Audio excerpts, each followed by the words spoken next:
Hello, I'm Helen Killaspy. I'm a community psychiatrist working in a rehabilitation team in Islington, North London, and I'm a professor of rehabilitation psychiatry at University College London.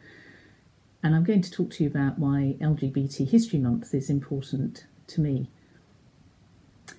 We know that LGBT people are at greater risk of experiencing mental health problems than the general population, with more than twice the lifetime risk for suicide attempts, depression and anxiety, and double the risk of developing alcohol or substance misuse problems.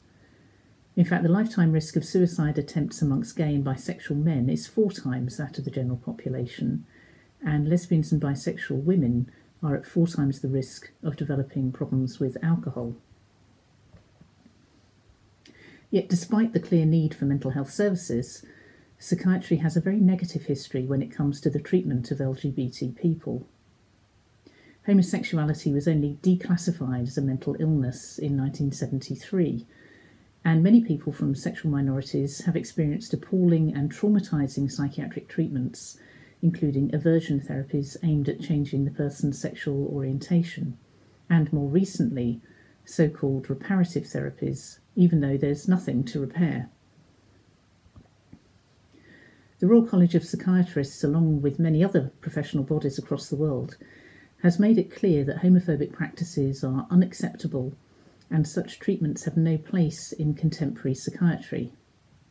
But homosexuality remains illegal in many countries, and people from sexual minorities continue to experience stigma, exclusion, abuse, violence, torture, and incarceration simply because of their sexual orientation. The United Nations reported recently that conversion therapies are still being practiced in 68 countries. Given psychiatry's history of pathologising homosexuality, it's unsurprising that LGBT people may be reluctant to approach mental health services. And of course, the stigmatising attitudes that exist in society towards LGBT people can also exist amongst those who deliver mental health services. Even when staff are not consciously or actively homophobic, underlying prejudice, bias or simple ignorance can easily alienate LGBT clients. And that's why it's so important that the Royal College of Psychiatrists acknowledges LGBT History Month. By highlighting the existence and the rights of LGBT people as patients and as staff of mental health services, we begin to address some of the harms that have been done historically.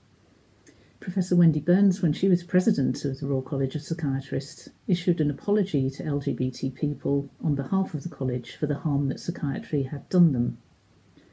Such statements are deeply meaningful and really help us move forward in healing from the injustices of the past. So when I see a rainbow flag flying at my place of work in LGBT History Month in February, I feel validated as a person and as a lesbian psychiatrist. And I know that it is that little bit safer for me to be myself and to be welcomed as part of the mental health community, no matter who I choose to love and to live with. Visibility is really important.